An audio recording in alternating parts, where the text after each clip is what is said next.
Brice, bienvenue au micro de To The Moon. Merci beaucoup. Je suis désolé, c'est le chaos autour de nous. Il y a des BAT à sortir de partout. Et je t'accapare, mais c'est pas grave, les équipes sauront faire sans toi, j'imagine. Oui, toujours. Toujours. Je voulais qu'on parle de branding aujourd'hui et qu'on officialise ce que l'on fait officieusement. Plaît-il? Non, mais c'est qu'à force à force de vadrouiller dans la France entière tous les deux, on commence à avoir roulé notre boss et c'est des discussions pardon, qu'on a un peu en voiture. On se pose des questions du pourquoi, du comment, de pourquoi, mine de rien, j'allais dire, peu importe la marque sur laquelle on travaille, on retrouve les mêmes similitudes. Voilà, 20 minutes à cœur ouvert de discussions enregistrées, filmées et que le monde retiendra. Ça fait quoi, peut-être une petite dizaine de marques qu'on accompagne là sur l'année, sur le branding. Et à chaque fois, on fait cette remarque-là de presque quelle que soit la marque, on a du mal à l'extraire au départ. Après, on y arrive, mais de ce côté un petit peu mou. Et pourquoi, selon toi, les marques du tourisme, on va le dire comme ça, pourquoi les marques touristiques, les destinations, en France, elles sont si timides? En fait, je pense qu'on a, il y a plusieurs critères, plusieurs données qui font qu'on arrive à, entre guillemets, un consensus qui est parfois un peu mou. Je pense qu'à la fois dans la méthode, souvent, on veut impliquer beaucoup de monde, et peut-être t'en parlera après, on veut impliquer beaucoup de monde pour se rassurer et être certain que tout le monde partage, tu vois, le projet. Je pense qu'il y a aussi le défaut de vouloir mettre trop d'éléments. Tu vois, le branding, c'est un logo, mais c'est aussi beaucoup de choses. C'est pas du tout qu'un logo. Et c'est tout un univers. Et souvent, on veut concentrer beaucoup d'éléments au sein de ce logo, ce qui en fait. On se retrouve avec des logos où c'est des bandes dessinées presque derrière, parce qu'il y a trop de faits. Oui, on a presque l'impression de devoir faire un blason de ville. Alors que Ouais, c'est pas du tout ça un logo. exactement. Mais peut-être parce qu'il n'y a pas cette idée de, OK, presque le logo n'est pas anecdotique, mais c'est comment je fais vivre ma marque qui va être le plus important. Et du coup, on est assez restreint sur des cahiers des charges, des choses comme ça, qui font que derrière, il y a un petit peu de timidité et on a du mal à avoir un peu de saut créatif. C'est vrai que ça nécessite de l'audace et un peu de rugosité dans les parties pris graphiques. Mais je pense que voilà, la démarche publique fait qu'on la perd un petit peu, peut-être. Oui, c'est ça la démarche, oui, la démarche publique. C'est-à-dire que même à la base, on n'a pas la même chose à gagner entre nous, agences, les techniciens des destinations ou les élus. C'est-à-dire qu'un élu, il est presque payé pour plaire à la majorité. Donc pour plaire à la majorité, il faut souvent ne pas être trop clivant. Alors qu'une marque, elle doit cliver pour intéresser. On est soumis à, je crois, 5000, 7000 messages audiovisuels publicitaires par jour. Je veux dire, une destination, elle n'est pas seulement en concurrence avec les voisins, elle est en concurrence avec tous les autres contenus que je vais consommer sur Instagram, sur TikTok. Et donc si on n'a pas une manière d'approcher ou une petite personnalité un peu clivante, on est juste inaudible. Oui, et en plus, je pense que ce que je disais aussi sur le logo ou sur la marque, je pense qu'il y a peut-être trop d'attentes presque, tu vois, sur le branding. C'est-à-dire que, je sais pas, ma destination a du mal à drainer sur les ailes de saison ou j'ai des offres qui peinent un peu à émerger. Mais je vais me tourner sur la personnalité, sur le fait de refaire ma charte graphique, etc. Et en fait, on se rend compte que c'est pas que ça. Et le fait de vouloir mettre trop de choses sur le dos du branding, du logo, sans travailler vraiment ta strat en dehors de ça, tous les éléments qui vont la faire vivre vraiment dans le quotidien, fait qu'on se retrouve, ouais, je trouve souvent trop d'éléments en fait sur une charte et on a quelque chose un faux consensus un peu mou. Ça, je pense que c'est ce qui peut arriver. D'ailleurs, c'est intéressant ce que tu dis, j'avais pas forcément pensé à en parler, mais c'est exactement ça. Il n'y a pas forcément même parfois de branding pour vendre. J'ai deux exemples. On a accompagné depuis un moment un client qui s'appelle Alain Tour, qui est une agence de voyage dans les pays celtes. Et il y a encore 3 4 ans, ils avaient un site mais pourrave, mais qui tournait sous SPIP, qui était vraiment nul, mais ils n'avaient pas le moyen, ni la dispo humaine, ni le temps pour le changer. Ça n'a pas empêché de faire des ads et du SEO et de vendre un nombre incroyable de leads. Et d'ailleurs, aujourd'hui, le site a été refondu techniquement. On est passé de 4 plateformes à une, alors que la marque est incroyable. Donc, par contre, ils ont élevé le panier moyen, mais on n'a pas plus de leads. Pas plus de leads. Et on a l'exemple aussi, je vais peut-être pas les citer, mais d'un office de tourisme dont la marque a été refaite par une autre agence. Ils nous ont livré la charte. Au début, on a fait des pubs avec la charte. Bon, c'est pas ce qui fait vendre. On a changé les créas. On a été beaucoup plus simple, comme tu dis. On a mis moins de choses. On a mis une pastille, un prix à partir d'eux. On a tout vendu. Ouais, ça m'étonne pas. Et en plus, tu vois, je pense que du coup, le fait de mettre trop de choses, trop de pression, ça cristallise aussi les tensions. L'élu, les agents, l'office de tourisme se dit qu'il est dans quelque chose d'assez politique, qui l'angoisse. Et on en revient à ce que je disais, à cette espèce de consensus un peu mou. Moi, je pense que c'est important de mobiliser des personnes. Mais pas forcément sur le sujet du rendu en lui-même, peut-être qu'on en parlera après sur la méthode, mais plutôt sur comment est-ce qu'on peut se nourrir du ressenti des personnes. L'élu, comme l'agent, comme le touriste, comme le résident, il a sa place dans cette démarche, mais peut-être pas à toutes les étapes de la démarche. Et le fait peut-être de prendre un petit peu de recul et se dire, mon branding ne résoudra pas tous les problèmes de mon territoire, ça permet de souffler un peu et de se dire, ok, si déjà il me permet d'améliorer mon image, de me faire un petit coup en notoriété, d'être aligné sur ma personnalité, ce sera déjà gagné, quoi. C'est clair, tu as raison. De toute façon, dès qu'on parle de créa et de graphisme, tout le monde va se mettre autour de la table. Et limite, c'est vrai que des fois, dans les cas des charges, on a presque des méthodes où on nous demande de mettre des habitants, des élus, des pros à valider un logo. Mais c'est un métier. C'est presque, ça ferait presque passer notre métier pour un simple loisir. Mais non, il y a une vraie vision à tout ça. Ouais, tu as raison. Tu as raison. Il y a un autre truc que je voulais aborder avec toi aussi là-dessus, c'est, je l'ai un peu vu, parce que là, on est en train de faire du branding pour des acteurs privés. Et du coup, on voit bien le contraste avec les destinations. J'ai l'impression qu'il y a une sorte de petite... comment dire, il y a un microcosme dans les destinations, c'est-à-dire que tout le monde observe les mêmes médias, tout le monde observe les mêmes prises de parole, on va dans les mêmes conférences. Et en fait, il y a une sorte de mode latente. Il faut parler d'authenticité, de retour à la simplicité, de slow tourisme, etc. Mais en fait, si on raconte tous les mêmes histoires, on a tous, on s'habille comme on se raconte aussi, quoi. Donc ça veut dire qu'à se dire la même histoire, tout le monde a les mêmes vêtements et tout le monde veut faire la même marque.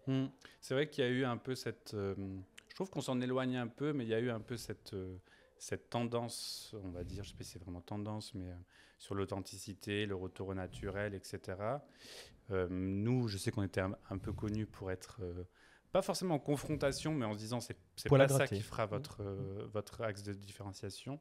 Et pareil, ce retour aussi à l'offre, tu sais, très vite quand on travaille sur l'émergence d'une marque touristique, très vite l'offre va arriver.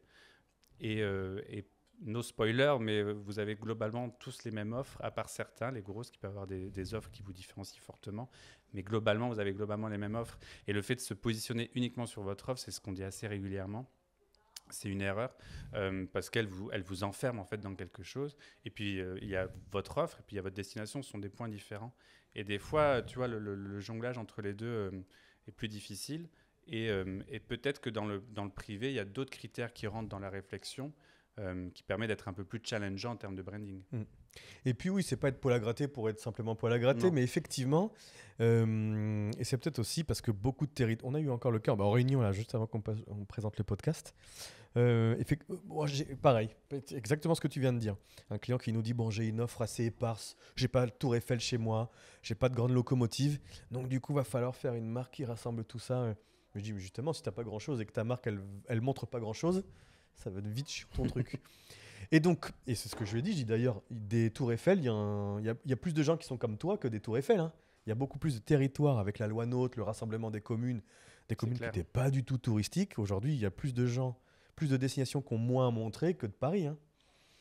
Et après, je trouve, après c'est peut-être parce que ce sont les destinations qui nous contactent que j'ai ce biais, mais je trouve qu'un bon branding part aussi sur des constats forts et qui sont partagés par l'équipe. C'est pareil, on a accompagné une destination assez rurale, on va dire, ou complexe à mettre en œuvre. Mais dès le début, le constat était, on est dans la diagonale du vide, on peine à émerger, il faut qu'on passe un pas de côté, etc. Et je trouve que quand, dès le début, tu vois, le constat est partagé par l'équipe, par la destination, même par les acteurs, en disant... il faut vraiment qu'on peps, qu'on pops, qu'on sorte de la mêlée. Et on sait, dans ces cas-là, il faut qu'on enlève le slow, qu'on enlève l'authentique, qu'on enlève le vert nature, etc. Mais je trouve que derrière, ça nous fait gagner un temps fou. Et ça se déroule hyper facilement, tu vois, en termes de branding. C'est là où des fois notre méthode, elle ne plaît pas. Tu vois, c'est parce que, comment dire, je le voyais avant qu'on mette ça en place, mais peut-être des agences non spécialistes en travel marketing. Je ne veux pas faire de généralité et tout, mais... Quand on connaît peu le tourisme et qu'on a envie, entre guillemets, de faire plaisir, on va te dire, oui, vous avez tout, on va mettre que vous avez un peu de tout, puis on va mettre du vert, du bleu, du jaune, parce que votre terrain, il est jaune, vert, bleu. Mais le pire, c'est que des fois, on se le pose la question. Des fois, on se dit, mais pourquoi on cherche à aller trop loin alors que les clients attendraient presque du plus simple. Mais je trouve que c'est pas notre mission. Euh, et du coup, c'est là où parfois presque, effectivement, le constat fait mal, parce que très souvent, il n'a jamais été fait. On dit jamais on veut surtout pas froisser les lieux en disant. Là, on nous dit tout à l'heure, le maire nous dit, on a rigolé. Le maire nous dit, à nous, c'est entre ville et campagne. Oh, putain, avec Maureen, on se regarde, et le client connaît nos webinaires, et je vois la cliente, la tête se déconfie en disant wow, je sais pas ce qu'ils vont nous dire les compteurs là au maire. Et on lui a dit au maire, on dit non, vous ferez rien avec terre et campagne. Enfin, je veux dire, tout le monde est entre terre et campagne, entre ciel et mer, entre la vie et la mort, quoi. Donc faisons autre chose. Mais tout ça pour dire que tu as raison, les constats qu'on fait font souvent font gratte. Ouais. Par contre, une fois qu'on l'a digéré et que tout le monde est OK, on avance hyper vite. Ouais. Ben, je pense que on prend peut-être un peu plus de temps, tu vois, sur les constats. Je sais. Et peut-être il y a des clients qui peuvent nous dire oui, ben, on a compris, parce qu'ils sont pressés de voir le rendu, etc. Et même nous, même les équipes et tout, c'est frustrant.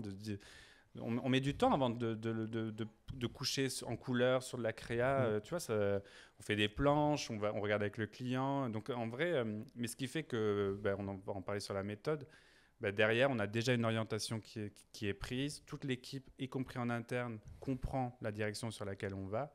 Et que, en tout cas, je touche du bois, pour le moment, ça fonctionne assez bien en termes de rendu.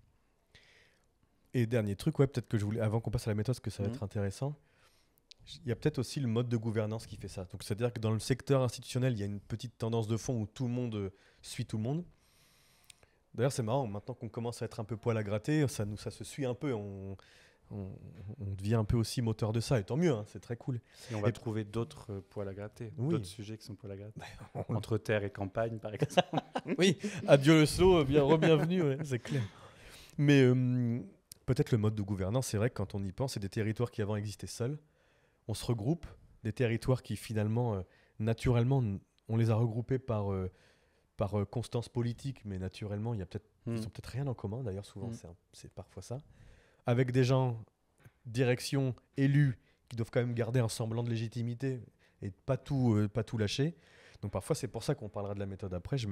La gouvernance telle qu'elle est faite des territoires un petit peu regroupés l'un à l'autre fait que si on ne prend pas garde à garder le fil tendu, on arrive sur du consensus.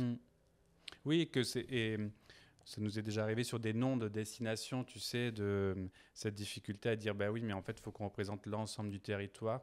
Donc on se retrouve soit avec des noms à rallonge parce qu'on a mis toutes les communes, soit avec des noms poétiques qui veulent absolument rien dire. Et du coup, il y a des fois, en effet, il faut un peu oser et dire non, je vais prendre ma tête de pont, ma locomotive, et je vais la garder en nom de destination parce que c'est elle qui va me faire drainer du monde. Et que derrière, c'est le travail de la com de dire ok, vous arrivez dans telle ville qui est connue, allez voir un petit peu ailleurs et essayons de gérer les flux. Mais déjà, première partie, faisons venir sur un territoire qui est compliqué et ensuite on verra pour drainer. C'est clair, t'as pas un touriste, pas un qui connaît déjà ce qu'est un office de tourisme, et quand il arrive sur un site, il y arrive par hasard souvent ou par le SEO, mais il a aucune idée que c'est pas qu'un territoire et que c'en est 15 parfois. C'est clair. Et du coup, c'est quoi la petite méthode qu'on a développée alors ? Qu'est-ce qu'on peut dire sans tout dire ? Parce qu'il n'y a pas que des clients qui nous écoutent, il y a aussi des concurrents. C'est un savant mélange. Non, c'est un mélange entre terre et mer. Donc vous l'avez compris, c'est pas très démocratie participative, même si ça veut pas dire que, parce qu'en plus c'est mon parcours et tout ça, donc j'y tiens, mais ça veut pas dire que ça a été dur pour toi au début. Mais oui, mais tu croyais à la démocratie participative. Ça veut pas dire qu'on n'implique pas les gens autour de la table quand même, mais on les implique différemment à des étapes différentes. Rapidement, il y a une première étape de découverte. On est très vite très franc. Le début de collaboration, c'est quoi les règles du jeu, quels sont les intouchables, où est-ce qu'on peut aller gratter, où est-ce qu'on ne peut pas, et on ira quand même. Donc là, ça commence un peu comme ça, et du coup, on assainit très vite, je trouve, on assainit entre guillemets la relation. Oui, on se dit les choses. On se dit les choses. On va évidemment sur place. Pour le coup, sur plein de sujets, ce n'est pas encore toujours nécessaire. Sur le branding, on considère que c'est important parce qu'il y a aussi du ressenti dans le branding. Et pour le coup, c'est important d'être sur place. Et on profite d'être sur place pour mener des entretiens. Et comme tu disais, on n'est pas tous autour d'une table. c'est plutôt du one-to-one, ce qui permet de faire immerger plus facilement les idées et de dire les choses aussi plus concrètement. On s'immerge, c'est aussi des sensations, etc., qu'on vit avec la destination et les acteurs. Là, on rencontre beaucoup, beaucoup de monde. C'est très dense, souvent pendant 48-72 heures. Et ensuite, on retourne dans notre bocal, on fait bouillir un petit peu tout ça en interne, et on se revoit après directement sur place et on restitue une partie des constats qu'on commence à un peu à dresser.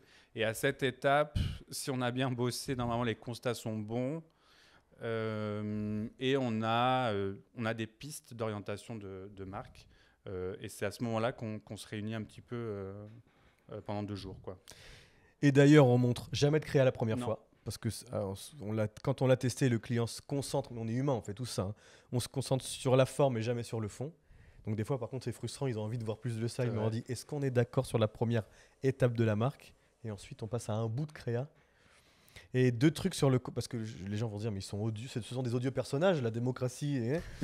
Pourquoi on fait pas ça? C'est important. C'est qu'on a l'impression de... En fait, dès qu'on met des gens autour de la table, en fait, c'est celui...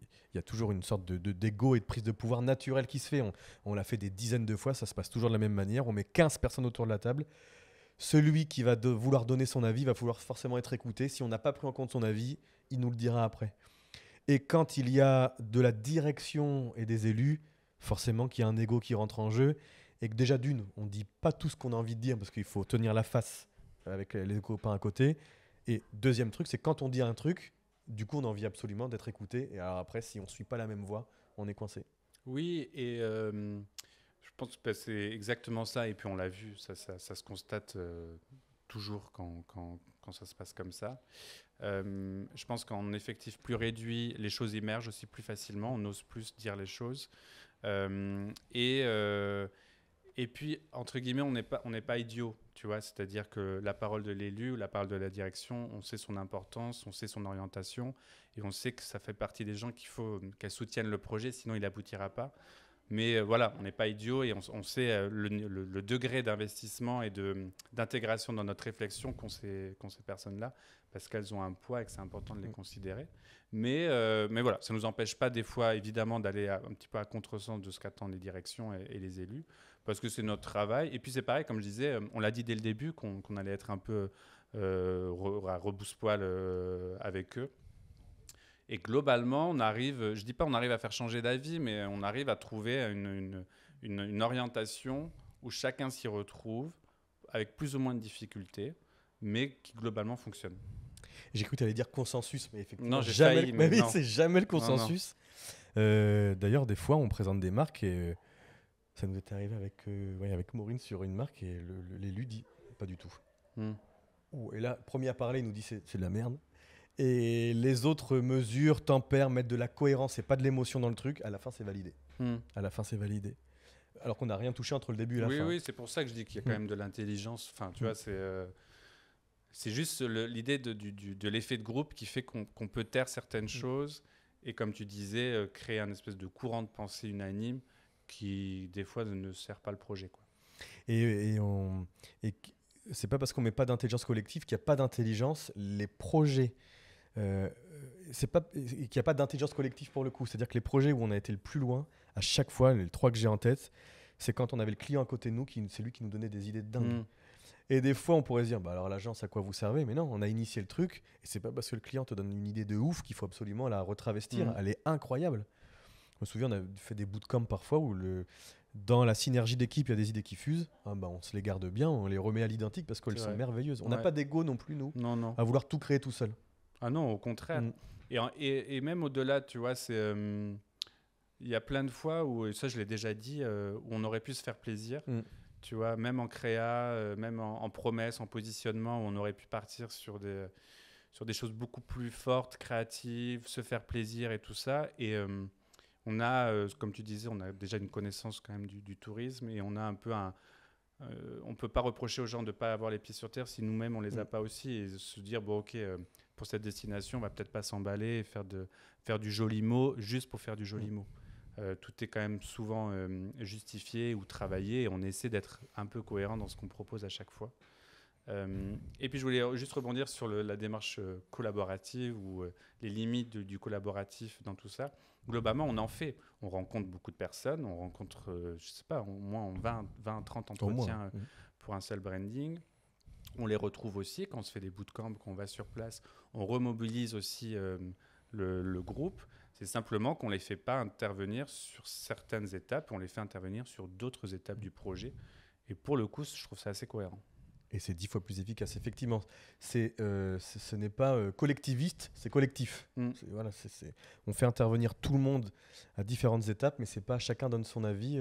C'est pas quel est le vert que vous voulez pour votre logo, mais c'est si vous aviez cette démarche de branding, comment vous vous les appropriez dans vos outils du quotidien. Et pas de portrait chinois de si vous étiez une plante verte, qui vous seriez. Quoi. Ça croit faire plaisir, mais ça ne sert absolument à rien. Vrai. Un dernier truc aussi, mais je ne sais pas si on le dit ça. Un dernier truc qui est un peu à rebrousse-poil, et au début, ça, même dans les équipes, ça faisait un peu flipper, c'est qu'on ne propose pas 50 logos et pas 50 promesses. Donc, à chaque fois, on le dit au client, pareil, on est honnête. Mais parce que comme, là, on ne le dévoilera pas trop, mais on ne dévoile jamais qu'un logo, en fait, c'est intelligent. Enfin, comment dire, le client dit c'est intelligent ou pas, et pas j'aime pas. Alors, quand on lui propose une planche de 6 logos, il aime bien le vert de là, le rouge de là, et la tortue d'ici. Donc, ça fait un logo, ça fait un caméléon à la fin. Quoi. Et je pense que le pire, c'est quand on... je sais pas si c'est pareil si je devrais dire ça, mais le pire, c'est quand ils demandent 3 pistes de logo sur des appels d'offres, alors qu'on n'a même pas 5% de la matière pour pouvoir en faire. Donc, c'est vrai qu'on a pris ce parti pris d'avoir qu'une seule piste. Je pense dans tous mes projets branding à l'agence, il n'y avait qu'une seule piste. Je touche du bois pour l'instant, en effet, ça fonctionne bien. Parce que, comme tu dis, c'est pas qu'un logo. Souvent, on présente beaucoup de choses. On le fait déjà vivre, on l'explique, on le détaille, on lui donne beaucoup de corps. On travaille là, vraiment sur la profondeur du branding. Et vu que même en interne, l'équipe y croit à fond, des fois, on est parti quand même super loin dans les déclits, etc. Ben, ça permet, pas de bloquer toutes les objections, mais comme tu dis, de montrer tout ce qu'on peut en faire. Et des fois, on peut avoir des petits ajustements, mais globalement, l'univers est validé. Bah, quasiment à chaque fois. Ouais. Le temps file, le temps passe. Et on en pense quoi de la même chose, du branding dans les marques privées, par exemple, maintenant qu'on commence à en faire aussi depuis... On a quelques éléments en tête. Déjà, c'est relativement récent quand même à l'agence. Pour l'instant, de l'expérience que j'en ai, il y a une troisième donnée, on en parlait sur les composants un peu du branding, entre la méthode, le rendu. Il y a un objectif commercial de marketing, vraiment plus commercial que marketing, qui fait que forcément, c'est une donnée qu'on peut pas mettre de côté dans le branding, dans le privé. Je trouve que ça évolue parce que dans le public, de plus en plus, c'est une donnée qu'ils intègrent aussi. Donc ça, je trouve ça chouette de se dire, mais cette marque, il faut que j'ai dans mon pop-up store des produits dérivés de mon office de tourisme qui puissent faire vivre la marque, etc. C'est une culture quand même qui arrive, je trouve, dans le public aussi. Mais dans le privé, c'est entre guillemets... c'est comme ça qu'on va juger aussi de la qualité de ton branding. C'est que, est-ce que je vois un changement dans mes ventes, dans ma perception de marque, dans mes études de marque? Est-ce que j'ai augmenté en notoriété? Est-ce que mon expérience client elle est meilleure sur mon e-commerce qu'avant, etc. Donc on a, je pense, plus rapidement des données qualitatives et quantitatives de ton travail. Moins de consensus peut-être, et encore. Et encore. Ouais. C'est vrai, et encore. Mais des objectifs assez précis. Et la petite particularité, c'est qu'on a des concurrents identifiés. Tu vois, la difficulté, je trouve, dans le tourisme, c'est que des concurrents, vous en avez des centaines, des milliers. Enfin, je ne sais pas combien il y a vraiment de destinations en France, mais qui vous engagent et vous mettent un peu un challenge parce que c'est pour émerger. Vous êtes quand même très nombreux sur le sujet. Des destinations authentiques et naturelles, il y en a quand même beaucoup. Donc, pour sortir du lot, c'est compliqué. Là où dans le privé, on va en identifier, mais on peut les lister, on peut les analyser, on peut rentrer dans le détail, on peut connaître précisément leur stratégie. On va en avoir 4-5 sur lesquels on va pouvoir approfondir. Et je trouve qu'on a du coup, tu vois, il y a un challenge qui est un peu plus facile ou en tout cas plus précis. Tu vois, et plus facilement comparable. Ouais, parce que exactement. les concurrents sont facilement nommables. Complètement. Et il y a un truc qui va me faire rebondir aussi. C'est vrai que même dans la... C'est pas... Alors forcément, comment dire, et encore que, je veux dire, c'est pas une question de moyens, effectivement. Les privés ont souvent plus de moyens. Et encore que, je trouve que parfois, c'est une répartition des moyens. On l'a vu quelques fois où ils mettent tout le budget dans le branding, dans la réflexion, dans le collectif, etc., mais pas dans la déclinaison du branding. C'est vrai. Alors qu'en fait, on pourrait presque se dire, faisons juste un petit bout de branding, par contre, mettons 60% du budget dans la décline, comment ça va vivre, comment on va produire le contenu en fonction du branding, comment on va refaire uniquement la home du site pour que ce soit visible, des produits dérivés. Et c'est vrai que souvent, il y a un budget de dingue dans le branding et l'étude de marketing de communication et zéro dans le reste. Ouais, je suis vraiment d'accord. Et je me suis toujours dit ça, que je trouve qu'il y a des fois, il y a des sommes, franchement, des sommes importantes. Et c'est sûr que c'est du travail, c'est de la durée, etc. Je l'entends. Mais c'est tellement triste d'avoir une belle marque et d'avoir un beau branding qui ne vit pas derrière. Et pour le coup, moi, j'inverserais presque. En effet, je mettrais beaucoup plus de budget sur la déclinaison, quitte à dire aux agences, vous allez travailler sur un branding, on a un budget un peu plus faible, mais derrière, on va se faire kiffer, on va le faire vivre vraiment partout. Et pour le coup, c'est pas trop des choses qu'on voit en ce moment. Non. Ce qui est vrai, c'est que peut-être le privé a un peu plus d'enjeux marketing et donc peut investir un peu plus parce que il doit augmenter ses conditions de réussite de son branding parce que pour le coup, derrière, ça a un impact direct. Mais voilà, après, je trouve que finalement, les deux secteurs je pense que l'avenir va être ça. Les deux secteurs vont être de plus en plus proches en termes d'approche de branding, moi, je pense. Je sais pas ce que tu en penses, mais... J'espère pour les destinations. Parce qu'il y a... Alors, j'espère que les privés vont encore davantage oser. Parce qu'on le voit, comme tu dis, il y a parfois aussi du consensus chez les privés. Parce que les produits se ressemblent souvent. Quelle différence a-t-on entre une marque qui vend des clubs vacances qu'une autre? Finalement, quand on regarde purement le produit, ça se joue à quelques centimètres, quoi. Donc parfois, on n'ose pas décaler le discours. Et donc c'est pour ça que le tourisme, je trouve de manière générale, il n'y a pas beaucoup de marques du tourisme qui sont hyper audacieuses dans leur com. Alors dès que ça commence à l'être, par contre, ça cartonne. Donc j'espère qu'aussi le tourisme privé va s'y mettre. Pas toujours dans le côté décalé, fun et original. Ça peut être ultra haut de gamme, ultra premium. Oui, c'est pas toujours le même chemin emprunté. Et mon Dieu, on le voit bien avec tout ce qui se passe en ce moment, gouvernement, budget. Si nos destinations elles deviennent pas plus efficaces, efficientes, c'est juste qu'elles le resteront inaudibles. En plus, il n'y a rien de plus... C'est à la fois pas plus grave que ça, mais en fait, ça a tout... c'est même la mission même d'en faire la promotion. Donc si on est inaudible et qu'on a besoin de mettre des budgets de dingue juste pour avoir quelque part de mémorisation publicitaire, ça sert à rien. C'est vrai. Et c'est juste un petit point auquel je pensais. Dans l'un des défis, mais qui est déjà à court terme, mais qui est déjà le cas, que va avoir le public, c'est l'attractivité.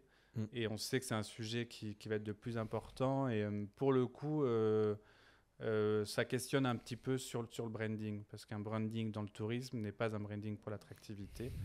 Et c'est des enjeux, c'est des méthodes, c'est des messages. Je trouve que d'avoir confié l'attractivité à des offices de tourisme, je pense que c'est un défi pour les équipes et tout ça. Et c'est pareil dans la com. Je m'interroge sur le fait de relier les deux, en fait. Mais tu as raison d'en parler, je suis carrément d'accord. Très souvent, comme tu dis, c'est le tourisme qui s'occupe de l'attractivité, donc avec les mêmes fonctionnements cognitifs, alors que ce n'est pas les mêmes cibles. Et donc parfois, on a même un mélange des slogans. Alors que finalement, ça n'a rien à voir, on n'attire pas les mêmes cibles et on en fait le même marketing. On a sur le site internet touristique une petite partie attractivité. Mais les gens ne comprennent rien. Non. Les gens ne comprennent rien. Et on ne travaille pas un univers graphique de séduction pour un week-end ou pour un changement de vie. Enfin, c'est pas du tout la même approche. C'est pas du tout les mêmes supports, c'est pas la même approche, c'est pas la même temporalité. Et c'est pas une publication sur Insta qui va faire changer de vie les gens, quoi. C'est clair.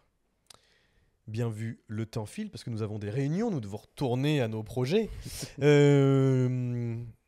C'était efficace et complet. C'était très cool. Mais ouais, on refera ces petits épisodes. Pour une fois qu'on ne sait pas dans la voiture, qu'on est mieux installé. On prendra les micros entre deux McDo dont on s'est tâché lamentablement. Bref. Merci Brice. Merci Greg. À bientôt pour un nouvel épisode et puis n'hésitez pas à vous abonner. Ciao. À bientôt, ciao. Merci à vous d'avoir écouté l'épisode jusqu'au bout. Je vous demande de le partager et de mettre 5 étoiles sur toutes les plateformes de podcast. Et surtout, retrouvez-nous sur le site des compteurs pour nous briefer sur un projet marketing, communication ou branding. À bientôt.